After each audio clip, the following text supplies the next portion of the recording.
Hello YouTube, this is Zach, and today I'm going to be talking about Tilaluha from the Round Festival performance by SB19. Hey SB19 fans, a real quick aside, thank you so much for being so supportive and so positive. Every day I wake up and I see comments on my channel from all sorts of different fan bases all around the world, and I get all kinds of negativity and just nasty attitudes from people saying horrible things about me and my content and the singers and all kinds of stuff, but not from this community. Like, the SB19 community has been incredible. Yeah, we'll go ahead and get started, but I just want to tell you all thank you so much for your support. The SB19 community has helped me grow so much, and you've all been so positive and so heartfelt and so welcoming. So thank you. And if you want to support me more, I do have a Patreon. Like and subscribe, but let's get right into it. This is Tilaluha. And they're all mixed up again, or they look different. Like, Ken doesn't have his blonde hair anymore. How am I supposed to remember these guys? Maybe I will know by their voices.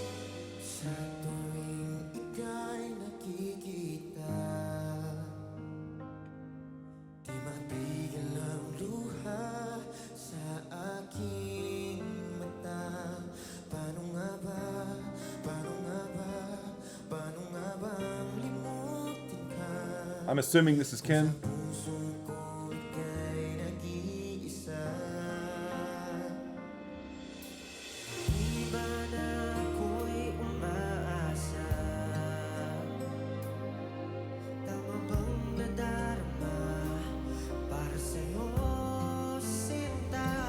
Is this Justin? I'm not sure. Sorry, it's Justin or Josh there for sure. I know that. One of the inner voice tenors that I've talked about in the past.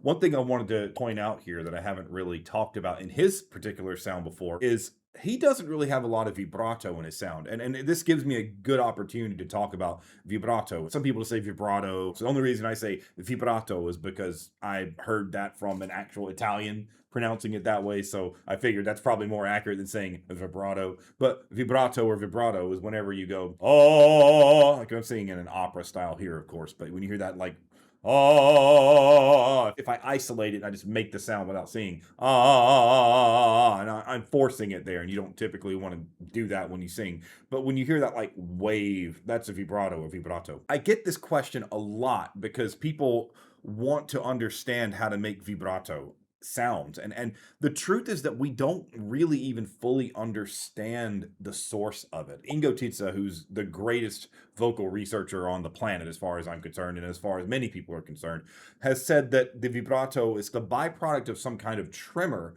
that occurs beneath the glottis, and the glottis is the point where your vocal folds come together. So there's some kind of tremor from underneath that causes the vibrato to happen, and we also know that the sound is amplified and is allowed to keep that waver by there being a loose freedom in the back of the vocal tract wall. So we know those two characteristics have to happen. There has to be some kind of tremor that comes from underneath, and there has to be freedom and a lack of tension in the back vocal wall. One of those things we actively know how to control. We can limit the amount of tension we have in the back of our necks, but some people are never able to establish that tremor. There are tons and tons and tons of famous singers that don't have the vibrato. I mean, if you just listen to this line again, you'll hear that it doesn't have any of that in it. It's what we call straight tone. Da da da. There's no vibrato as opposed to da da da. Right? There doesn't have any vibrato. That's okay. The reason that I think that this is important to bring up is I saw some conflict or some disagreement in some of the comment sections saying that it was Justin and Josh that the subject was talking about, but I think particularly Justin was the main figure, saying that Justin was like the weakest singer of the group. But just because you don't have a strong vibrato does not mean you're the weakest singer. Some people just don't have that tremor underneath. Some people don't have it. And when you talk about choral singing, when you sing in a group, especially when you talk about Renaissance era, even some Baroque era singing, when you talk about early music and you talk about singing in a concert hall with groups of people, having no vibrato is actually better, because the more vibrato that occurs, the harder it is to blend your sound. So you have to think, when you go, oh, yeah, it sounds cool, but what's actually happening is the sound wave is doing like this, right? The pitch is going up, down, up, down, up, down, up, down, up, down. Well, when you're trying to tune your harmonies with people around you and things like that, if your vibrato is going crazy, well, you've got this wobbly pitch, and to really tune, you've got to have other people matching that with you to be really in tune. So having no vibrato vibrato is not bad. Yeah, I mean, vibrato is cool. I have one. I sing opera. I mean, of course, I've got to have one, but it doesn't make you less of a singer not to have one. And I think that people get too caught up sometimes in trying to create one or manufacture one. And it's better, if your voice doesn't naturally vibrate, it's better to just let that be and not have a vibrato than try to force one, because a lot of these like manufactured vibratos, there's a lot of different methods of them, like where some people will manipulate their jaw. I can't do it, but they'll like manipulate their jaw to make a vibrato, or they'll go like they'll shake their diaphragms, they'll shake their heads. Those types of things are fake, and they're byproducts of tension. They're not byproducts of natural singing. So all this to say, don't worry if you don't have a vibrato. It does not mean you're a worse singer. It doesn't mean you're bad. It doesn't mean that people with vibratos are better singers than you. That's just not true. Do not get discouraged. You don't have to have a vibrato to be a great singer. Do not get caught up in that mindset.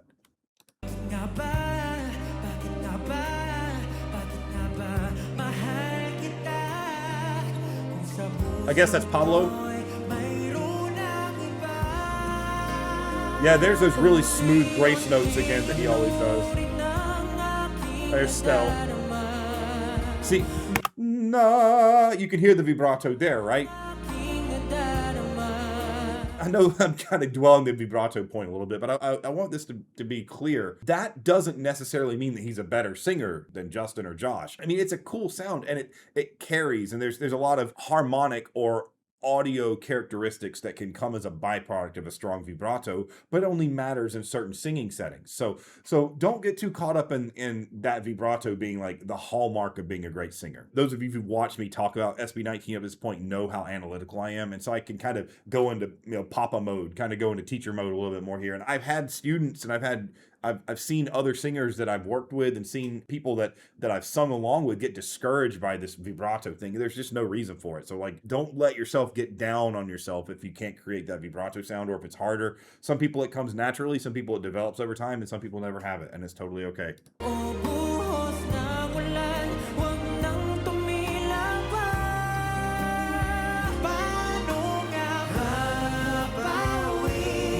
Oh, nice. This is what I want to hear from these guys. I love their harmonies.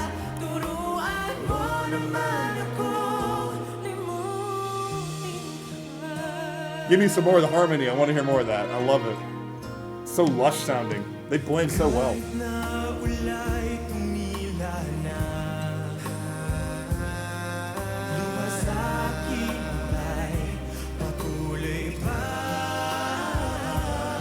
Okay, so in one of my prior videos when I talked about harmonic texture, we talked about polyphony, monophonic texture, homophonic texture, and homorhythmic texture.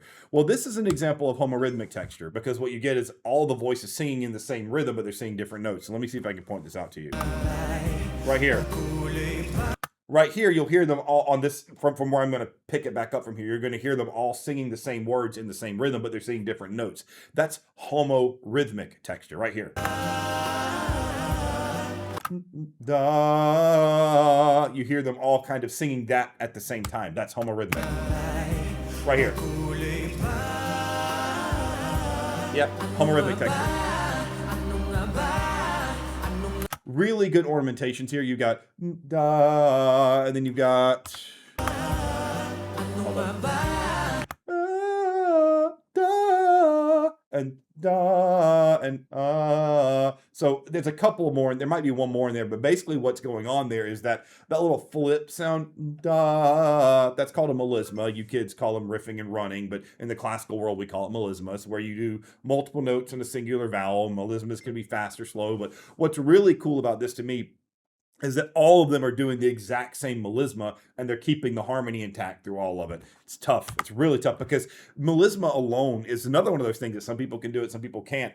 It takes a lot of agility. It takes a lot of looseness. It takes a lot of freedom in the voice to be able to make a melisma. Not all melismas are the same. Like, I'm trained in classical music, so a lot of the ways that I've done melisma has been in the like Baroque era, like classical style melisma. I don't really do as much of the pop melismas, and they're very different. So it's hard enough just to train the voice to have that fluidity and agility, but then add on the fact that there's 5 people doing it all in harmony. That makes it even more difficult. So like, listen to da, and how all of them are singing that at the same time, and they're all singing different notes. Right here.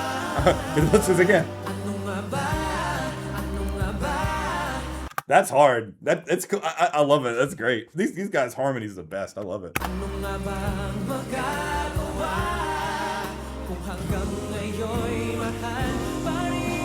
Oh, cool. Nice. Those are what's the word for that? Ooh, ooh, ooh. I can't remember the word for it. There's a certain term for whenever you have the hit, the stop, the hit, the stop, like bop, bop, bop, and you all enter at the same time. There's a word in harmony for it, but it's escaped me right now. But I love that. That's so cool. And if you listen in the background underneath the melody, you hear this ooh, ooh, ooh, and they're all just locked in. They come in at the same time, they cut off at the same time. I listen to it. Right here. That's cool. That's so cool.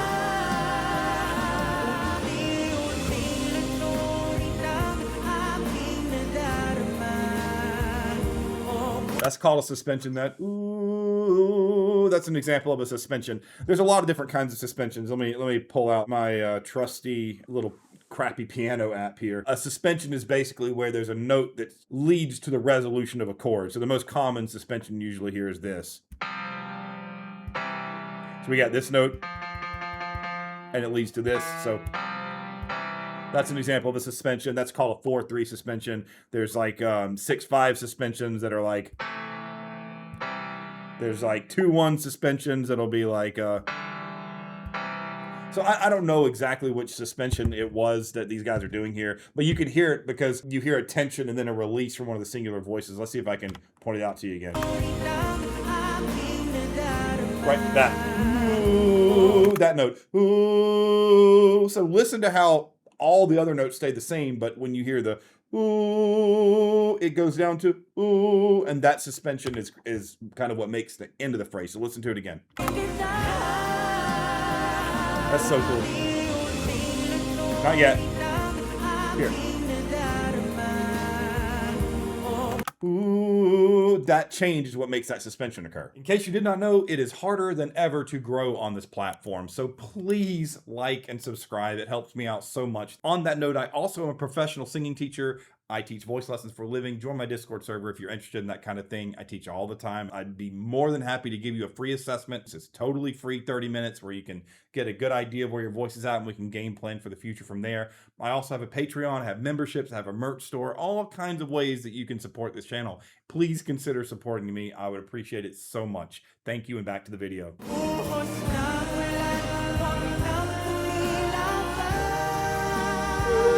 Oh, that's nice.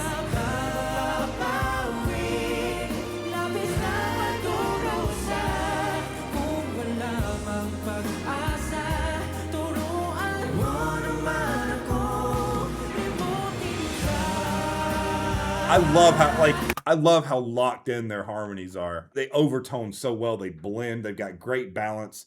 And I've commented on this on other videos in the past too, how there's always a predominant melody, but the melody never overshadows the rest of the group. And that's why I'm able to hear these little nuances, because even though the melody is pronounced and is coming out of the top of everything, all the harmonies are still kind of mixed in there very well. And the band is blending in a way to where even though the lead singer gets his moment to shine on the melody, the rest of the band is still prominent enough to where you can hear the intricacies of it. It's really well written, and the attention to dynamics is really important, because if you don't think about dynamics when you're in like a choral ensemble type setting, then it'll never work, because certain voices will stick out, certain voices won't be heard, but they just do such a great job of making the dynamics fit with the blend of the sound as much as the sound of the voices themselves.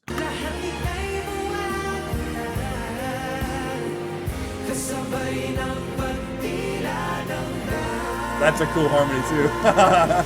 Good arrangement. Wow, I want to hear that again. It's the low note, and then I think it's high note. Let's see if I can pick out all the voices here.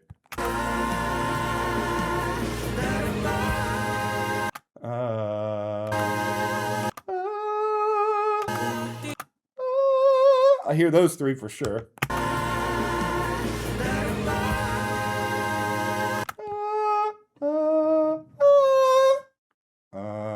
I think those are the notes in the harmony. So cool.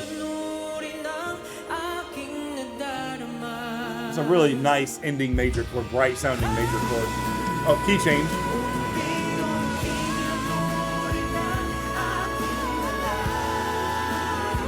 But there's Stell with the descant again.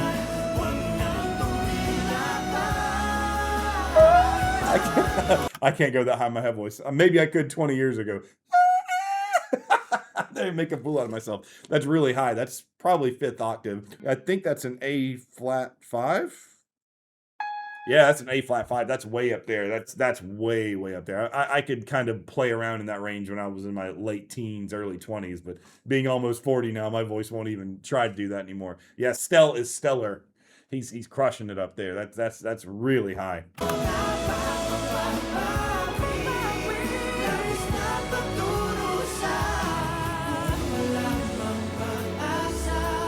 Great unison.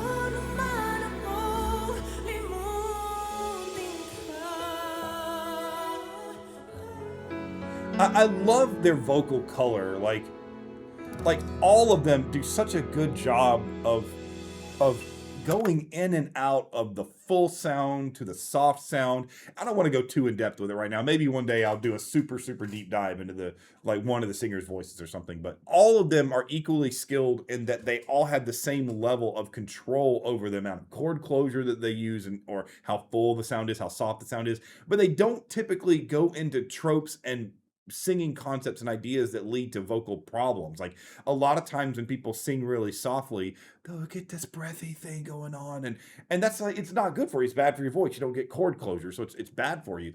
None of these guys do that. They all have good control of keeping chord closure, but controlling the dynamics and keeping it soft as well. They're just highly skilled musicians. I mean, I'm very interested in the all of these guys' musical backgrounds. I haven't looked it up on my own because you all have done such a good job of giving me my own little like SB19 Wikipedia in the comments section that I haven't really felt like I need to. But yeah, if you guys let me know some of the musical background of these guys, because I mean they're all so solid and they're all so proficient, and they have such good musical sensitivity that I refuse to believe that these guys just woke up being able to sing like this, you know? So tell me a little bit about their background. And I want to talk about Wakas, I think it's called, next, but I don't know which performance of Wakas to look at. So leave that in the comments too, because there's several and I'm not sure which. So Wakas is coming next for sure. And yeah, thanks for this recommendation. This was amazing. I mean, these vocal harmonies, the blend, the balance, the control, the melisma, the arrangement, just amazing stuff. You know, I've never been a big boy band fan, you know, but getting to experience and explore this band,